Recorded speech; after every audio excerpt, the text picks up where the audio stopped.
Hello, everyone. Welcome to another episode of Take It to the Bank. My name is Stefanie Hammond. I am part of the head nerds team here at Enable, and I am the head nerd that focuses on all things sales and marketing related. The goal of these individual coaching videos is to provide bite-sized sales and marketing advice, guidance that you can immediately incorporate into your MSP that will hopefully pay off with either new leads or new signed contract customers at the end of the day. We are continuing our multi-part training series focused on helping MSPs develop a marketing operating system for their MSP. I am joined once again with MSP industry marketing experts, Mark Copeman, Dave Sutton from Wingman, because we find that many of the MSPs that we are working with on a daily basis, they're continuing to struggle with their marketing. They're struggling with their prospecting. They're struggling with finding new quality leads for their MSP. So very excited to be able to continue this video series with them, focus on how we can help MSPs improve their marketing and sales know-how and improve their outcomes and their success with their marketing and sales activities. So we are in today's episode, I'm just going to bring back up our little puzzle piece here.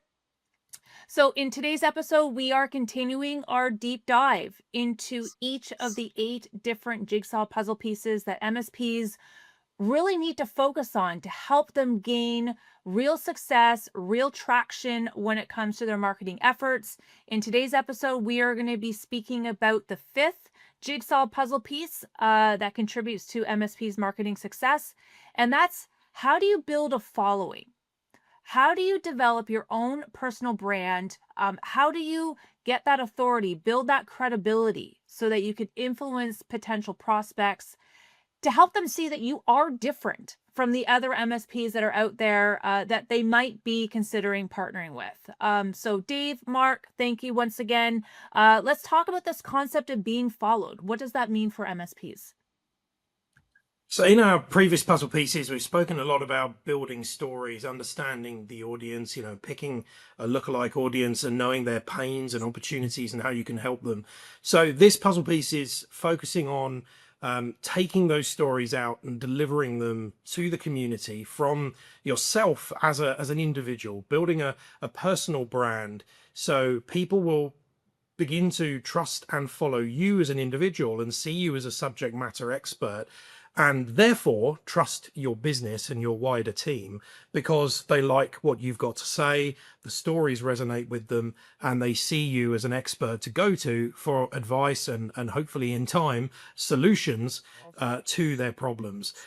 So in as much as you'll go out and do campaigning and push the typical marketing tactics that we all think about, far fewer people ever have the confidence to go and spend time in a network to speak and build a following, build a loyal base of fans, if you like, of people that will follow your stories, see you speak, connect with you online, and therefore build trust with you and your business over time.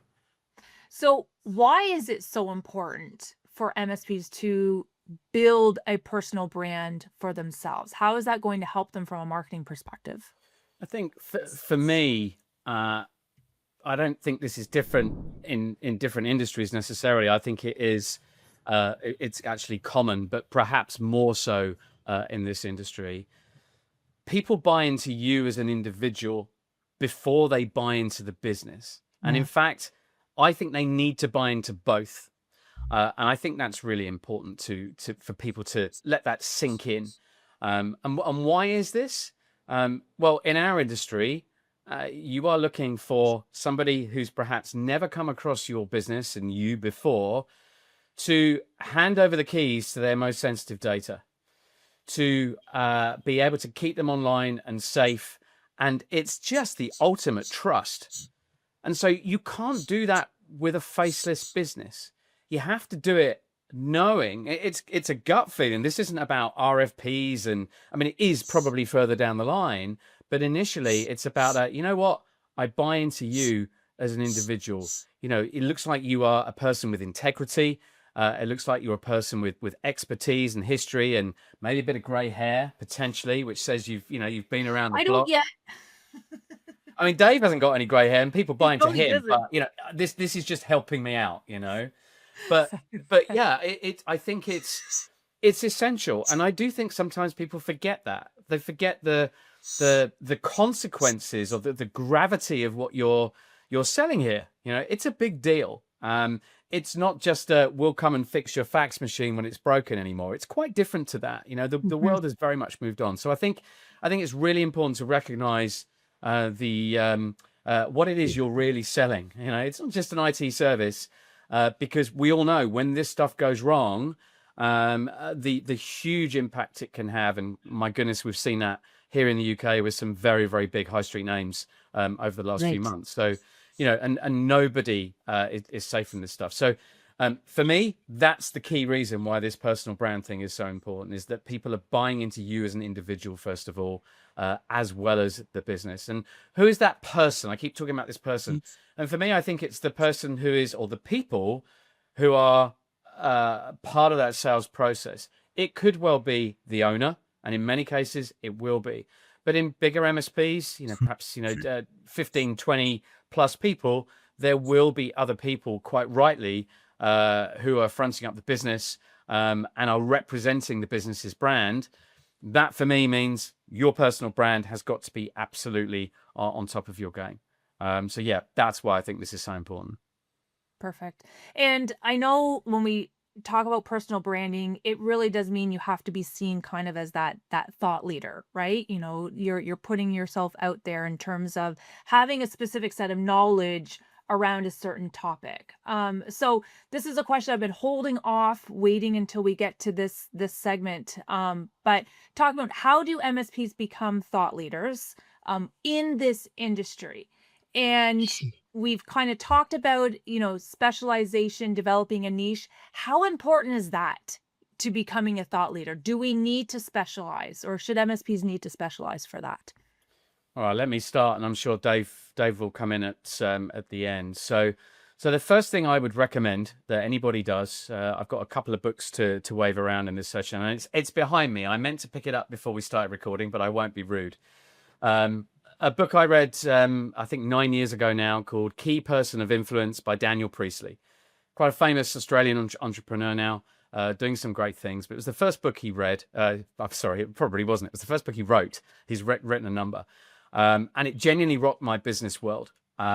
Read it, because it will explain way better than I can how to do this. Is essentially a little framework here. So to pick up on your question, though, Stefanie, around niching down, it's going to help. It's going to help. And look, a little bit of my personal story here. When I created this book here, Help Desk Habits, and the online program attached to it, I did that because I wanted to. I was following Daniel Priestley's advice, and so I decided I'm going to go and focus on this MSP industry, and because of a previous business that I had, I sort of fell into it by accident. And I realized, finally, you see I have quite a lot of gray hair, we've mentioned it, I finally found my niche. I finally found a place where I can go and place where I'm not all things to all people. It's a very specific community of people, which over the last, 13 years at the time of recording, I've taken a lot of time to get to know many people in that industry. Look at you and I talking here, that's the reason.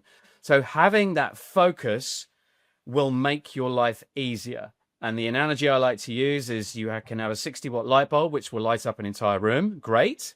But a 60-watt laser, check it out, look it up, will cut through steel. So it's having that focus will, as we talked about in previous episodes here, when you jump out of bed each morning, you know where you're going to go and play.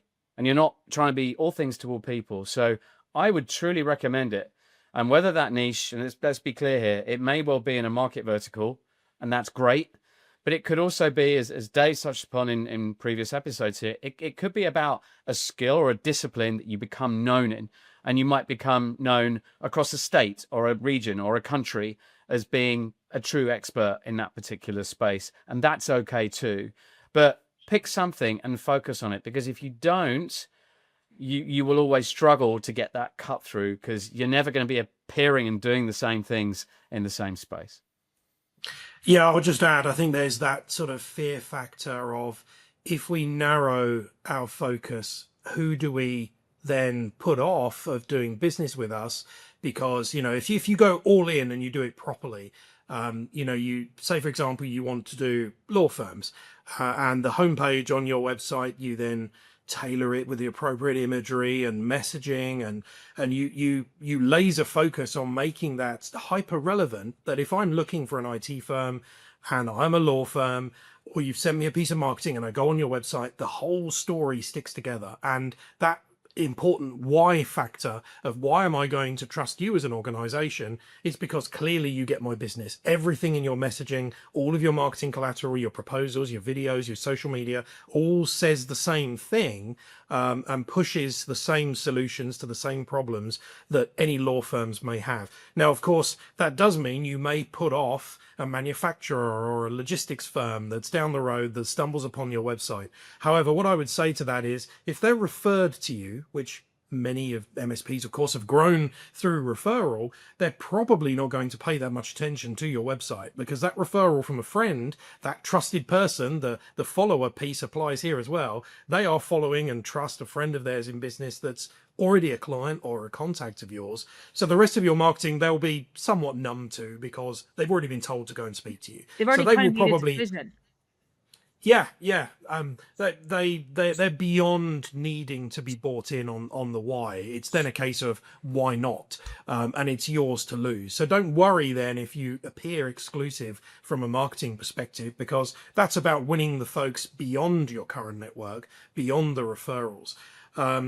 Will you exclude other people that are not referred to you that may find you online? Yeah, of course. And that's where you've got to weigh up market opportunity of, narrow the focus and invest your time and energy in one clear area. You then know the events you need to attend. You know the other industry influencers that you need to befriend and become part of their network, so they point people in your direction.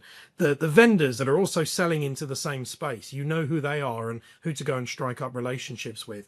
You can't do any of that if you're trying to be a generalist and apply to multiple markets. So I would say that's the strong case that we often have this conversation, with many an MSP, month after month. People weigh up, do I want to hedge my bets on one market, and provided that market's numerous enough, if you're trying to focus on an audience of 20 businesses, across the whole country that you can serve, maybe that's a bit too narrow. But if they're numerous enough, then and the numbers stack up, you've got focus of quality and quantity, it makes sense to narrow that down. So that's just something I wanted to throw in there, that everyone will think that through, but that's my devil's advocate piece to sort of help you rationalize, why should I focus and invest my energy in one particular sort of market area. Where do you, so are you saying, and this may be a bit of a leading question, that MSPs that do specialize in either a skill set or a market, they tend to be the ones that grow faster? They're the ones that tend to have a kind of a more full top of funnel? It's hard to answer that, in that I think, well, anecdotally, MSPs with a leadership or an owner who has a very, very strong business focus and really understands the vision, they tend to succeed and grow faster, I think. And it's hard to be very, very specific with the numbers. Does it mean if you're niche focused, that's going to happen faster? I can't personally answer that. Is it easier? Yeah, I believe it is. But I don't know if you've got any specifics, Dave. Yeah, I would say, if you're making marketing investment, you're spending real money on taking your business out to the market.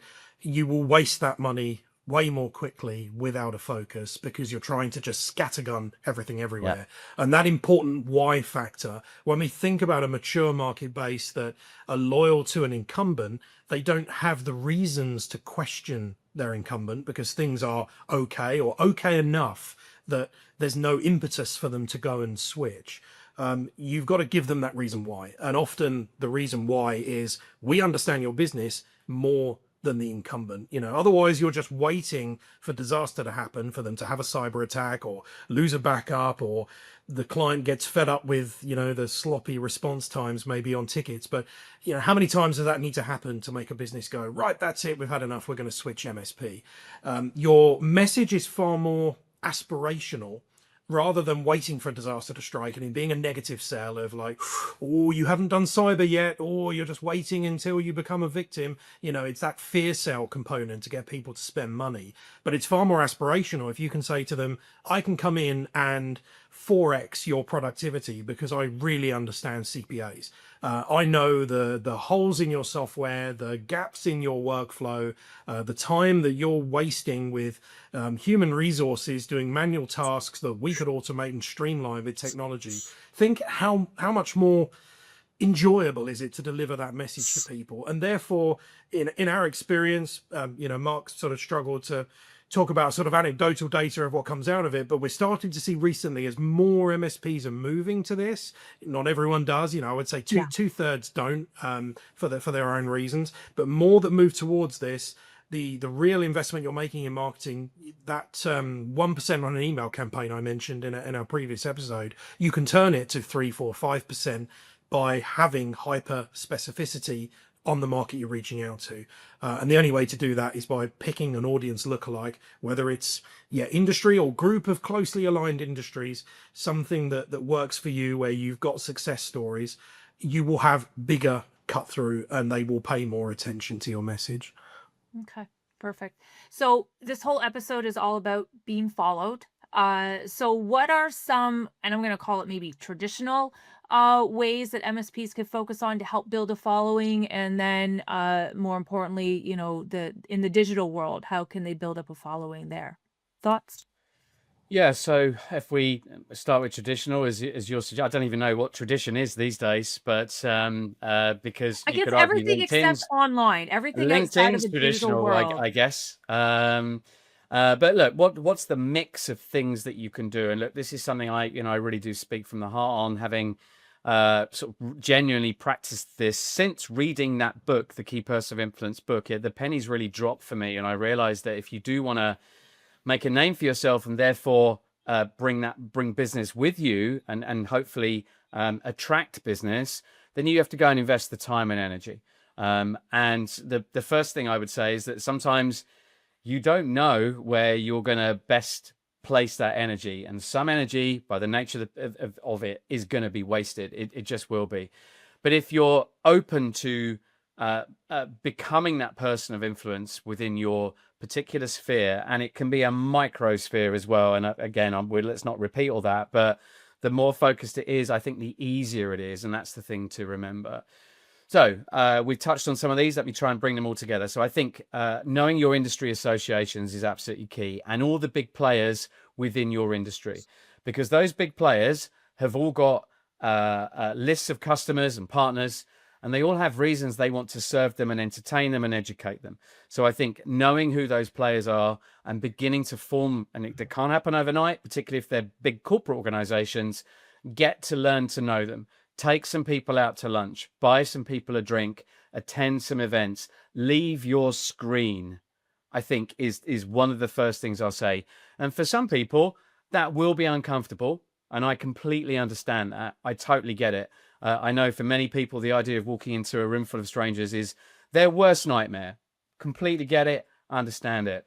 And you know how to get across that fear, go do it. As my children will always tell me, practice makes progress as opposed to making it perfect. And I like that a lot. I do like that. I'll credit them in the credits when we roll the credits. But I really believe that just practicing this stuff will help you to get better at it. So make contacts, offer to buy people cups of coffee. I'd love some advice. Who could I talk to?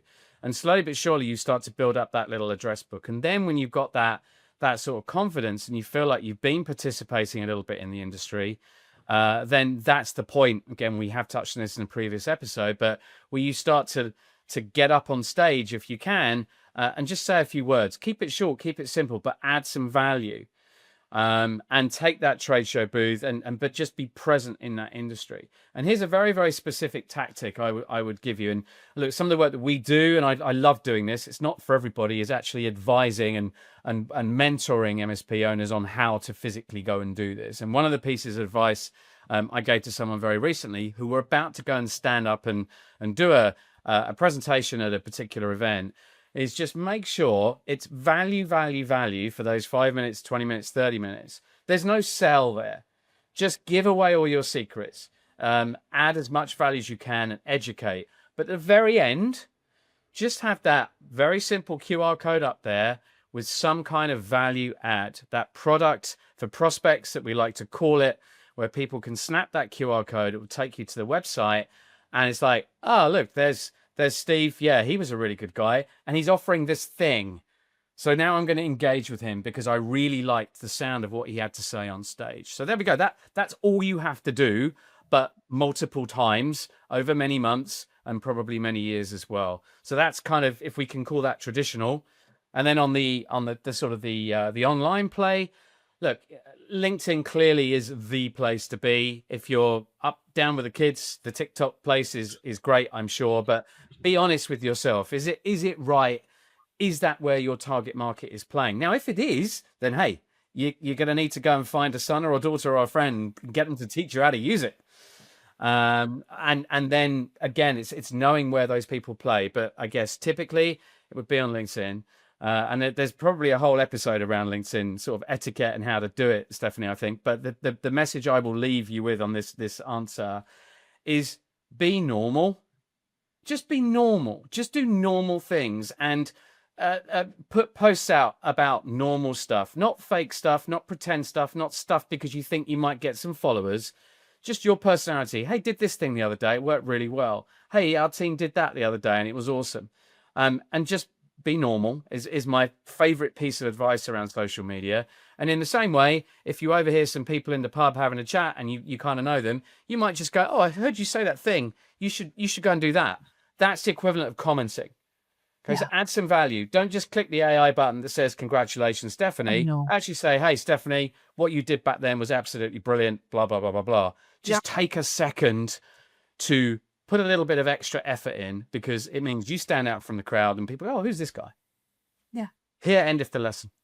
Absolutely. Perfect. Well, thank you, gentlemen, again, for helping MSPs really understand what it means to build a following and be followed, the different tasks, the different activities that MSP business owners or key people within their MSP need to focus on to help develop their own personal brand so they can build that authority, gain that credibility, influence potential prospects within their selected industry or space.